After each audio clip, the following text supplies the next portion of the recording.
우리 오늘은 지난주에 이어서 우리 교회학교 여름 행사를 진행하면서 우리 어린 영혼들을 축복하는 마음으로 말씀을 나누고자 다음 세대를 축복하는 교회 이렇게 제목을 정하고 함께 은혜를 나누고자 합니다.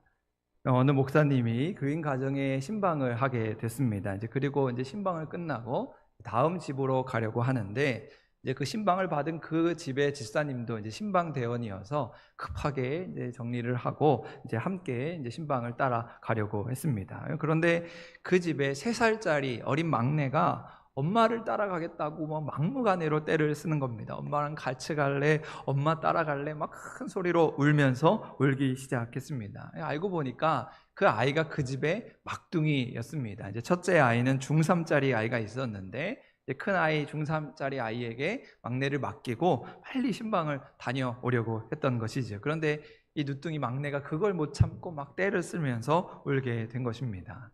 그런데 그 집사님이 아이가 하도 떼를 쓰니까 그만 못할 말을 합니다. 아이고 얘가 귀찮게 왜 이래? 하면서 같이 동행하는 목사님과 신방 대원들에게 너무 민망하지 않습니까? 그래서 한 말이 아이고 저 애가 누뚱이인데 철이 없어 그래요. 괜히 태어나가지고 저렇게 괜히 성가시게 구네요 라고 그렇게 이야기를 했습니다. 그 이야기를 듣고 목사님이 깜짝 놀랐습니다.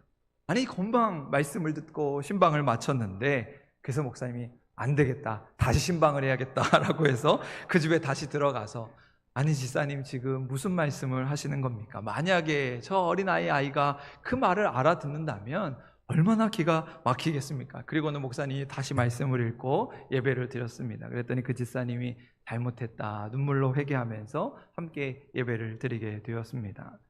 그런데 몇 년 후가 지나서 목사님이 다시 그 집을 방문하게 되었는데 그때 그 집사님 하는 말씀이 만약에 저 막둥이가 없었다라면 세상 살 재미가 없었을 겁니다. 이 귀한 생명을 주신 하나님께 너무 감사합니다. 그렇게 고백을 했다는 것이죠. 여러분 비단 한 가정의 이야기이지만 어찌 보면 우리 주변에서 너무도 쉽게 일어나는 일이 아닐까 생각해 봅니다. 하나님이 우리에게 너무 귀한 생명을 허락하셨는데 우리는 아무렇지도 않게 막대하면서 그들의 생명을 대할 때가 있다는 것이죠. 피곤하다는 이유로, 바쁘다는 핑계로, 우리 기준에 맞지 않는다는 이유로 하나님이 주신 생명을 소홀히 여기고 말이나 행동으로 그들에게 상처를 주고 있다는 것입니다. 하지만 하나님 보시기에 그 한 생명, 그 어린아이 하나하나가 얼마나 귀중하고 소중한 존재임을 우리는 기억해야 하는 것입니다. 우리에게 너무도 잘 알려진 세계적으로 유명한 수산나라고 하는 어머니가 있습니다. 이 여인은 자녀를 19명을 낳아서 길렀다고 하는데 그 중에 쌍둥이가 2쌍이나 있었다고 합니다. 여러분 말이 19명이지 평생 19명 자녀를 낳으려면 평생 그냥 애만 낳다가 끝나는 인생이 되는 것이죠. 그런데 예전을 생각해 보면 저희 친구 어머니들도 자녀들이 10명, 12명 이런 일들이 옛날 시골에는 참 많이 있었습니다. 아들을 낳을 때까지 자녀를 낳는 거예요. 그래서 제 친구들은 누나가 9명, 누나가 10명 이런 친구들이 너무나도 많이 있었습니다. 이런 수산나 여인도 그랬던 것이죠. 19명의 자녀를 낳아서 키우게 되었는데 근데 그 중에 한 명이 감리교의 창시자였던 요한 웨슬리가 되었습니다. 이 요한 웨슬리는 13번째 아들이었는데 그래서 농담하기를 우리 예전에 사나 제한이라는 게 있지 않았습니까? 아들, 딸 구별 말고 둘만 낳아 잘 기르자. 저희 집이, 저희 부모님이 딱 그래서 저희 동생 낳고 둘만 딱 낳으셨는데요. 만약에 그 당시에 사나 제한이 있었더라면 요한 웨슬리는 이 땅에 태어나지 못하는 것이지요. 그런데도 이 요한 웨슬리는 13번째로 이 땅에 태어나게 되었고 이 수산나는 19명의 자녀들을 아주 훌륭하게 키워냈습니다. 그러면서 이 수산나가 아이들을 키울 때 어떻게 그 자녀들을 양육했을까? 이 아이를 강보에 싸서 들었다 놨다 하면서 마치 우주를 들었다 놨다 하는 것처럼 그 아이들을 위해 기도하고 축복하면서 그 아이들을 키워냈다는 것입니다. 이 아이들은 하나님이 내게 보내주신 천사들이고 앞으로 하나님의 일을 하게 될 일꾼이고 위대한 일을 감당하게 될 하나님의 귀한 그릇이다. 그들을 축복하면서 이 19명의 자녀들을 키우게 됐다는 것입니다. 그러다 보니까 이 수산나의 자녀 교육 방법이 많은 이들에게 주목을 받게 되었습니다. 먼저는 애들이 울면서 졸라댈 때는 절대로 주지 말라는 것입니다. 그럼 사실 아이들을 키울 때 아이들이 막 울거나 떼를 쓰면 부모들이 귀찮아서 그 청을 들어주게 되죠. 요즘 같으면 부모들이 밖에 나가서 애들이 막 칭얼대면 뭐 줍니까? 핸드폰 주죠. 애들 핸드폰 있으면 그거 하나로 끝이 납니다. 그런데 그게 나쁜 버릇을 만든다는 것이죠. 아, 울면 통하는구나. 때를 쓰면 통하는구나. 아, 데모하면 통하는구나. 그렇게 아이들이 자라간다는 것입니다. 그러니까 울며 억지를 쓰는 놈은 절대로 들어줘서는 안 된다. 울음을 멈추고 웃는 얼굴로 다가와서 손을 내밀 때 그때 주는 것이 중요한 교육 방법 중에 하나라고 가르쳐 줍니다. 다음으로 이 수산나의 교육 방법 중에서 자녀들이 어떠한 실수를 했더라도 자발적으로 제가 잘못했습니다 고백하고 용서하면 받아주라는 것입니다. 바로 용서를 가르치는 것이죠. 언제든지 진실한 마음으로 자기가 잘못한 것을 깨닫게 된다면 어떤 짓을 했든지 어떤 일이든지 용서하고 용납한다는 것을 마음 깊이 익히는 것이 중요하다는 것이죠. 그럼 마지막으로 아이들이 잘했을 때는 반드시 칭찬하고 보상해 주라는 것입니다. 아이들이 조그만 일이라도 착한 일을 했을 때는 곧장 칭찬하고 아이들과 약속한 것은 반드시 지키는 것이 중요하다는 것입니다. 여러분, 아이들은 칭찬받는 수준에서 자신들의 가치를 발견하게 됩니다. 아이들에게 칭찬해 주는 만큼 아이들이 잘하게 되는 것이죠. 그래서 교회 안에서 가급적이면 아이들을 칭찬해야 합니다. 교회 왔는데 아이들을 혼내키고 꾸지람하면 아이들이 믿음으로 자라갈 수가 없습니다. 잘한다고 하고 크게 될 것이라고 하고 비전과 꿈을 심어주면서 아이들이 건강하게 자라갈 수 있도록 도와주어야 하는 것이지요. 여러분, 이처럼 자녀를 키우면서도 경건한 마음으로 대할 때 하나님께서 그 자녀들의 길을 인도해 주시는 것입니다. 예수님을 영접하는 마음으로 자녀들을 사랑하고 자녀들을 위해 기도하고 자녀들을 양육할 때 하나님께서 그 가운데 사랑의 역사를 이루시는 것이죠.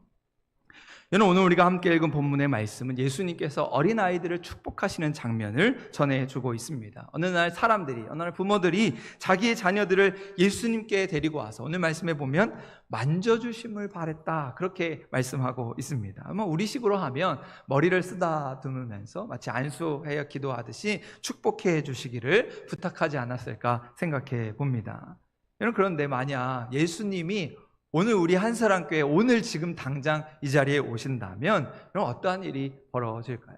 여러분, 청주 지역에 예수님이 오신다는 소문이 청주 지역에 바닥에 소문이 났다면 여러분, 오늘 우리 한사랑교회에 어떤 일이 벌어질까요? 많은 사람들이 우리 교회로 몰려들지 않겠습니까? 예수님을 만나려고, 예수님과 사진 찍으려고, 요즘 같으면 사인 받으려고 예수님께로 나오지 않겠습니까? 그런데 어느 목사님이 그러시더라고요. 사람들이 그렇게 많이 몰려들어도 그 자리에 아마 대한민국 아이들은 없을 것이다. 왜 아이들이 없을까? 아이들은 학원 가야 되니까, 아이들은 공부해야 되니까 예수님이 오셨는데도 예수님을 만날 수 없다, 그렇게 농담하시는 것을 들었습니다. 농담이지만 너무도 서글픈 우리의 현실을 보여주는 것 같아서 씁쓸한 마음이 들었습니다. 그러면서 오늘 말씀에 예수님이 만져주신다, 쓰다듬어 주신다 라고 하는 표현은 여러분, 우리의 삶이 아주 살가운 행동으로 여겨집니다. 그냥 단지 이것이 신체의 접촉만이 아니라 우리의 마음을 어루만져주고 우리의 마음을 달래주고 그리하여 그 사랑을 전달하고 사랑을 표현하는 어떤 행위로 보여지는 것이죠. 여러분, 그래서 우리가 장례식장을 가거나 어떤 슬픔을 당한 사람을 만나게 되면 그 사람의 등을 이렇게 토닥토닥이면서 그 사람의 마음을 어루만져 주는 것이지요. 그러한 행동이 일종의 치유이고 보살핌이기 때문입니다. 어린아이들 너무도 사랑하시는 예수님 앞에 부모들은 그러한 예수님의 사랑이 전달되기를 바라는 마음으로 예수님께 아이들을 데리고 나왔습니다. 예수님과의 만남, 예수님과의 접촉을 통해서 조금 더 아이들이 아름다워질 수 있도록 주님의 사랑을 닮아갈 수 있도록 바랬다고 하는 것이지요.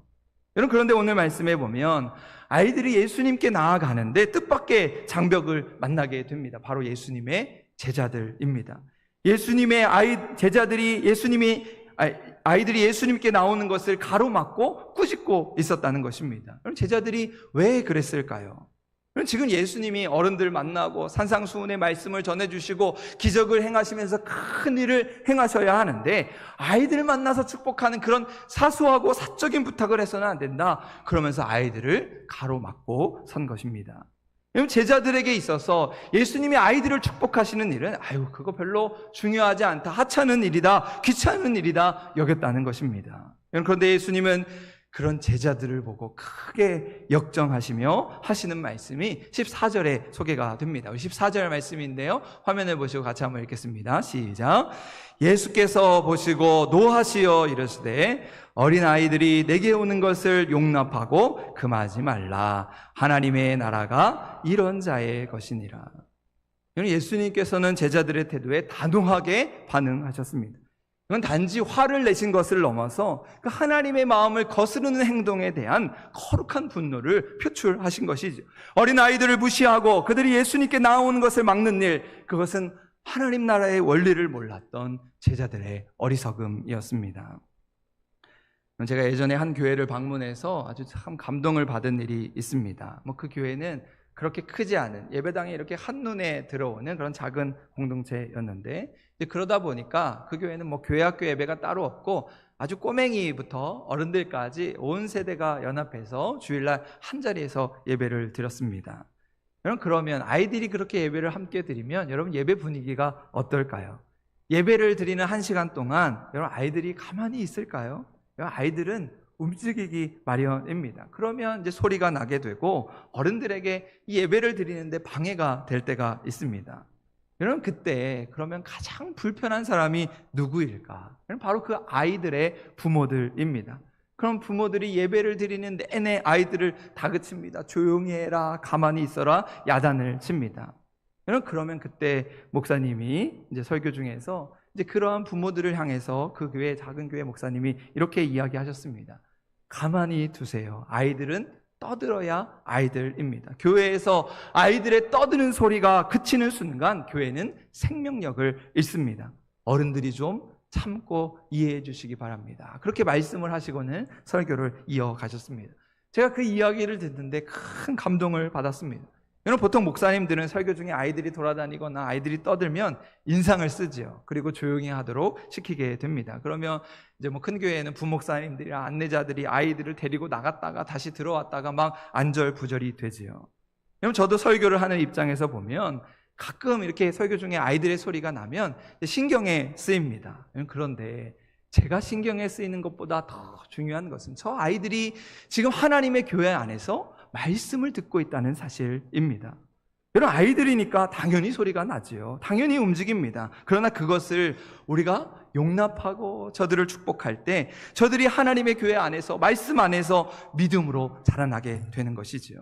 오늘 예수님은 단지 아이들이 귀엽고 순수하기 때문에 그들을 축복하신 것이 아닙니다. 예수님은 그 아이들의 마음, 순수하고 가식이 없는 그 마음, 바로 그 마음이 하나님 나라의 모습이라 우리에게 가르쳐 주고 있습니다. 어린 아이들이야말로 저 하나님 나라의 주인공과 같다. 결국 아이들을 축복하시는 예수님의 모습을 통해서 우리는 하나님 나라를 향한 우리 믿는 자들의 마음가짐이 어떠해야 하는가를 깨닫게 되는 것입니다. 여러분, 2002년 월드컵 4강 신화를 다 기억하실 것입니다. 여러분, 그 중에 가장 공이 많은 사람을 꼽으라면 여러분 누구를 떠올리시겠습니까? 홍명보, 황선홍, 박지성 이런 사람, 많은 스타 플레이어들이 있지만 저는 그 중에서 이영표 선수를 떠올리게 됩니다. 여러분, 그런데 이영표 선수가 쓴 책 중에 생각이 내가 된다라고 하는 책이 있는데, 이 책에서 이영표 선수는 히든크 감독과의 만남을 통해서 리더가 보여줄 수 있는 진정한 영향력이 무엇인가를 말해주고 있습니다. 그 책에 이런 글귀가 있어요. 리더에게 더 중요한 것은 해야 하는 말을 하는 것보다 하지 말아야 하는 말을 하지 않는 것이다. 이런 너무 짧은 글귀이지만 오늘 우리에게 울림이 있습니다. 우리가 하나님 앞에서 성공적인 삶을 살아가기 위해서 자유와 구속을 혼동하지 말아야 한다는 것이죠. 여러분, 우리는 흔히 자유라고 하면 내가 하고 싶은 것을 하는 것, 내 맘대로 하는 것을 자유라고 생각하지만 내가 하고 싶은 것을 하면서 오히려 우리는 자유를 잃어버리게 되는 경우들을 많이 보게 됩니다. 예를 들어서 술과 마약에 취한 사람이 내가 먹는데 누가 뭐라고 하느냐, 계속해서 자기의 자유라고 술과 마약에 취해 살아가게 된다면 그러나 그 사람은 그 행동으로 인해서 그 사람의 자유를 빼앗겨 버리게 됩니다. 건강을 잃게 되고 사람을 잃게 되고 그의 삶 전체가 망가지게 되는 것이지요. 여러분, 그래서 성경은 할 수 있지만 다른 사람을 위해 하지 않는 것, 그것이 진정한 자유요 참된 자유라고 우리에게 가르쳐 주고 있습니다. 여러분, 세상은 내 마음대로 하는 것을 자유라고 말하지만 우리 그리스도인들은 내가 할 수 있지만 내가 그리스도의 마음으로 하지 않는 것, 그것을 자유라고 말할 수 있어야 하는 것입니다. 여러분, 그러면서 이영표 선수는 2002년 월드컵을 떠올리면서 이 히딩크 감독과의 인연을 소개합니다. 여러분, 히딩크 감독이 우리나라 대표팀을 처음 맡게 되었을 때 한국 축구는 기술은 좋은데 체력이 약합니다, 이런 이야기를 했어요. 여러분, 그때 많은 전문가들이 어리둥절했습니다. 여러분, 그 전까지 우리 한국 축구의 장점은 체력이다, 정신력이다, 그런데 기술이 없어서 번번이 월드컵에서 떨어진다, 이렇게 생각을 했는데 히딩크가 정반대로 이야기를 한 것입니다. 그러면서 히딩크는 그때부터 한국 선수들의 체력 강화 훈련을 했고 그로 인해서 월드컵 4강 신화라는 큰 기적을 일궈냈습니다. 여러분, 이처럼 최고의 기술은 체력이 받쳐주지 않으면 아무런 소용이 없다는 것을 히딩크가 단적으로 보여준 것이죠. 여러분, 그런데 이러한 히딩크의 철학은 우리 신앙생활에 그대로 적용됩니다. 여러분, 때로 우리는 하나님을 사랑하지 않으면서 어떤 기술적인 것으로, 인간적인 방법으로 신앙생활을 하려고 할 때가 있습니다. 하나님을 영접하는 일 말고 자꾸 다른 일에 관심을 두고 교회를 운영하려고 할 때가 있습니다. 하지만 우리 신앙의 기본은 하나님을 사랑하는 것에서 출발합니다. 여러분, 그런데 이렇게 말하면 많은 사람들이 목사님, 그건 당연한 거죠, 그건 내가 이미 잘하는 겁니다, 그렇게 이야기하면서 자꾸 다른 것을 이야기합니다. 그런데 히딩크가 말한 것처럼 기본 체력이 안 되면 아무리 뛰어난 기술을 가져도, 아무리 뛰어난 지식을 가져도 아무런 소용이 없다는 것입니다. 우리 신앙도 마찬가지입니다. 하나님을 사랑하는 그 기본적인 마음, 그 기본으로 돌아가야 하는 것이죠. 하나님을 사랑하기 때문에 해야 할 일이 있고, 하나님을 사랑하기 때문에 해서는 안 되는 일이 있습니다. 하나님을 사랑하기 때문에 해서는 안 되는 말이 있고, 하나님을 사랑하기 때문에 꼭 해야 하는 말이 있다는 것이죠. 그런데 하나님을 사랑하는 것은 제쳐두고 내가 하고 싶은 말, 내가 하고 싶은 행동대로 살아가고 있는 것은 아닌가. 우리의 신앙을 돌아보면서 여러분, 하나님 나라를 이루는 마음은 어린아이 하나를 영접하는 마음, 바로 그 하나님을 사랑하는 마음에서 출발한다는 것을 분명히 기억해야 할 것입니다.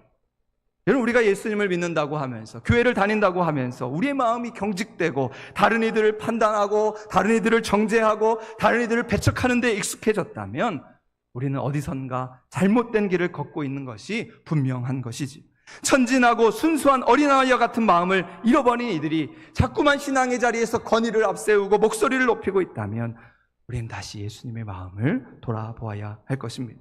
여러분, 예수님은 언제나 낮은 자를 품으시고 어린아이와 같이 순전한 마음을 귀히 여기셨습니다. 어린아이들이 내게 오는 것을 막지 말라 말씀하셨던 예수님은 분명 그 어린 영혼 하나를 사랑하는 분이셨습니다. 아이들이 뛰노는 모습을 보고 흐뭇해하시면서 그들과 함께 뛰놀며 그들을 축복하셨던 예수님이라는 것이죠. 그렇게 우리는 어른들의 고정관념, 어른들의 편견에 박제된 그 예수님의 모습을 벗어버리고 진정 어린아이를 사랑하셨던 그 예수님을 만나야 할 것입니다. 예수님의 마음을 품고 예수님을 닮아가는 우리 교회와 성도들이 되어야 하는 것이죠. 하나님의 나라는 바로 그러한 사람들이 들어갈 수 있는 곳입니다. 자기의 의에 사로잡힌 사람이 아니라 사사건건 옳고 그름의 척도를 가지고 다른 이들의 마음에 지옥을 짓는 사람이 아니라 만나는 모든 이들의 마음에 생명을 불어넣고 용기를 불어넣어주고 희망과 소망을 품게 하면서 진정으로 하나님을 사랑하는 사람, 바로 그 사람이 하나님 나라의 주인공이 되는 것이지요. 여러분, 그때 우리가 비로소 불의한 세상과 맞서 싸울 수 있습니다. 우리가 예수님의 마음을 품을 때 이웃의 아픔과 함께 아파하며 우는 자와 함께 울면서 이 세상을 치유할 수 있는 것이죠. 우리의 삶이 아무리 힘겨워도 예수님을 사랑하는 마음으로, 새로운 마음으로 한 걸음 한 걸음 주님의 은혜를 경험하게 되는 것입니다. 그럼 테레사 수녀가 노벨 평화상을 받는 날 기자들이 집요하게 수녀님에게 질문을 했습니다. 수녀님, 지금 세상에서 가장 시급한 일이 무엇입니까? 이 세계에서 가장 급한 일이 무엇이라고 생각합니까? 그러자 테레사 수녀가 웃으면서 이야기합니다. 네, 기자님들 빨리 집으로 돌아가셔서 기자님들의 가정과 아이들을 사랑하세요. 가정과 아이들을 사랑하는 일이 이 세계에서 가장 시급한 일입니다. 그렇게 이야기했다는 것이죠. 여러분, 온 세계의 문제는 바로 여기에 있습니다. 어린아이 하나를 예수님의 마음으로 영접하는 것. 어찌 보면 제자들처럼 그것은 귀찮고 하찮은 일로 여겨질 수 있습니다. 아무것도 아닌 일처럼 여겨질 수도 있습니다. 그러나 온 세계의 문제가 바로 여기에서 시작된다는 것을 기억해야 하는 것이죠. 미국의 볼티모어라고 하는 동네에 가면 아주 형편이 어렵고 가난해서 그 가난한 사람들이 모여 사는 빈민굴이 있습니다. 미국의 아주 유명한 소위 흑인의 빈민가, 소위 슬럼가라고 하는 곳이 몇 군데 있는데 그 중에 대표적인 것이 필라델피아에 있습니다. 여러분, 그런데 이 필라델피아 빈민가에서도 살지 못하고 이 필라델피아에 가시면 조금 아래쪽에 볼티모어라고 하는 동네가 있는데 거기로 쫓겨간 사람들이 사는 곳이 바로 이 볼티모어 빈민가입니다. 그곳에 가면 마약 중독자, 알코올 중독자 이런 사람들이 모여 사는 아주 취약한 지구입니다. 그래서 학자들이 이제 그곳을 연구하면서 이곳을 어떻게 구제할 수 있을까? 아무리 살펴보아도 이곳은 구제 불능이다. 그렇게 판단을 했습니다. 여러분, 그러다 보니까 거기에서 자라는, 그 동네에서 자라는 아이들이 어떻게 되겠습니까? 그야말로 방치당하고 소망이 없는 삶을 살아가게 됐습니다. 여러분, 그런데 한 사회학자가 25년 동안 그 빈민가를 연구하게 되었는데 놀라운 일이 생겼습니다. 소망이 없다고 하는 그곳에서 176명이나 되는 학자, 목사, 교육자, 과학자가 나오게 된 것이죠. 그래서 이게 어떻게 된 일인가 원인을 조사해 보니까 그 빈민가에서 그 불쌍한 아이들을 위해 희생한 한 여인이 있었음을 알게 되었습니다. 여러분, 이 여인은 평생 빈민가 아이들을 모아놓고 그들을 위해 기도하고 그들을 가르치고 그들을 돌보아 주었습니다. 그리고 세월이 지나 그 여인이 할머니가 되었는데 한 기자가 찾아가서 그 여인에게 물었습니다. 아니, 이게 도대체 어떻게 된 일입니까? 그동안 무슨 일이 있었던 겁니까? 그때 여인이 대답합니다. 난 아이들을 사랑했을 뿐입니다. 주님의 마음으로, 주님의 이름으로 그 아이들을 영접하고 그 아이들을 사랑했을 뿐입니다. 대답했다는 것이죠. 비록 그들의 부모들은 알코올과 마약에 빠져 있었지만 누군가 단 한 사람이라도 예수님 안에서 그들을 진정으로 사랑하고 영접하게 되었을 때 그들에게 하나님의 사랑이 전해지고 그들이 변화되어서 이 세상 가운데 훌륭한 그리스도의 일꾼으로 쓰임받게 되었다는 것입니다. 이것이 바로 어린아이 하나를 영접하는 마음이고 세상을 구원하는 능력이 되는 것이지요. 여러분, 오늘 말씀을 마치면서 차인표 씨의 간증 영상을 소개하려고 하는데요. 여러분, 차인표 씨는 우리 너무도 유명하기 때문에 아마 유튜브나 또 TV에서 많이 들어보셨으리라 생각하는데 이 차인표 씨가 이 컴패션이라고 하는 구호단체에 참여하면서 어린아이 하나를 통해서 예수님의 마음을 품게 되고 이 차인표 씨의 인생이 완전히 뒤바뀌게 되네요. 그래서 요즘에는 뭐 TV 드라마나 TV 프로그램이 잘 안 나오고 이렇게 사회복지나 사회를 위해 헌신하고 기여하는 일에 이 차인표 씨가 완전히 뒤바뀌는 것을 보게 됩니다. 이제 그에 대한 이 차인표 씨의 간증을 담은 아주 짧은 영상인데요. 같이 한번 영상 준비됐으면 보도록 하겠습니다. 여러분, 제가 천사처럼 보이십니까? 저는 그냥 한국의 중년 남성에 불과한데 예수 그리스도의 이름으로 한 아이의 손을 잡았더니 저는 천사가 되었습니다. 저는 모태신앙으로 태어나서 평생 동안 예수 그리스도 이름으로 기도를 하고 성경을 읽어왔지만 단 한 번도 예수 그리스도의 음성을 직접 들은 적이 없었습니다. 그리고 예수님 음성을 듣고 싶어서 별짓을 다 했어요. 심지어는 지저스라는 뮤지컬에 4년 동안 예수 역할로 출연도 했습니다. 그런데 안 들려주시더라고요. 그러던 2006년 어느 날 신하라 여사님께서 한국 컴패션의 홍보대사가 됐어요. 동인도의 콜카타 지방으로 아이들을 만나러 여행을 간다는 거예요. 그러다가 갑자기 무슨 일이 생기면서 제 아내가 피치 못할 사정 때문에 못 가게 되었습니다.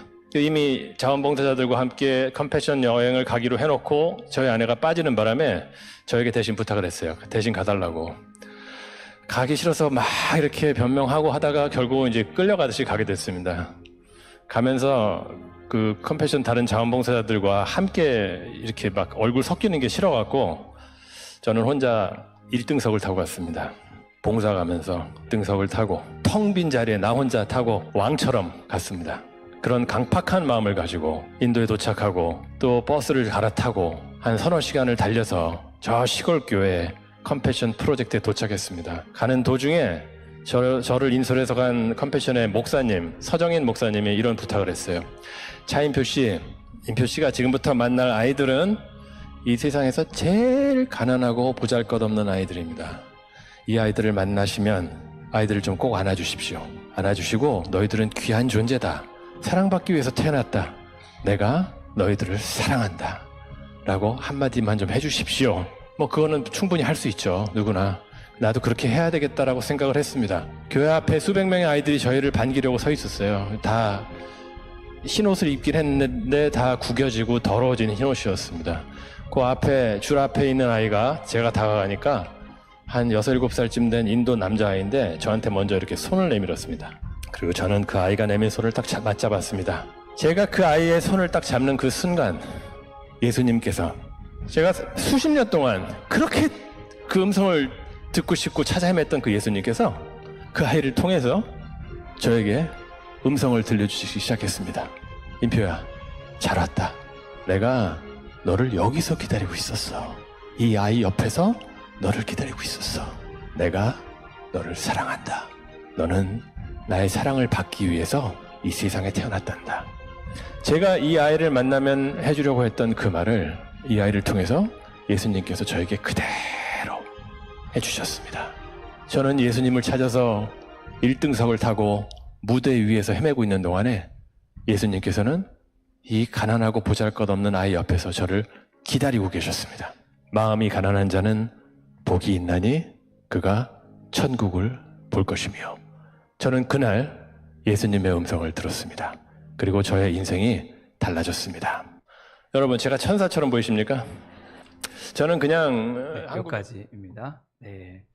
그럼 차인피스의 이야기지만 그 인도의 가난한 아이, 그 아이의 손을 잡는 것이 뭐 그리 대단한 일이겠습니까? 하지만 그 일을 통해서 예수님의 사랑을 경험하게 되고 인생이 뒤바뀌는 것을 보게 됩니다. 여러분, 예수님은 오늘 우리에게 어린아이 하나를 영접할 것을 부탁하고 있습니다. 그리고 예수님은 그 아이들을 가슴에 품으시고 그들을 축복합니다. 오늘 16절 말씀인데요, 그 어린아이들을 안고 그들 위에 안수하시고 축복하시니라. 여러분, 예수님은 아이들을 품에 안으시고 축복하시면서 그 하나님의 사랑을 그 아이들에게 전해 주신 것이죠. 오늘 우리도 예수님의 마음으로 다음 세대를 품고 우리 아이들을 축복하는 교회가 될 수 있기를 간절히 소망합니다. 우리 아동부, 중고등부, 청년부에 이르기까지 어떤 영혼도 귀찮게 여기지 않고 하나님 나라의 주인공으로 세워가면서 우리 한사랑교회가 천하보다 귀한 영혼을 굳게 세우며 하나님의 은혜와 축복 가운데 살아갈 수 있는 놀라운 은총이 우리 성도들과 함께 할 수 있기를 주님의 이름으로 간절히 소망합니다.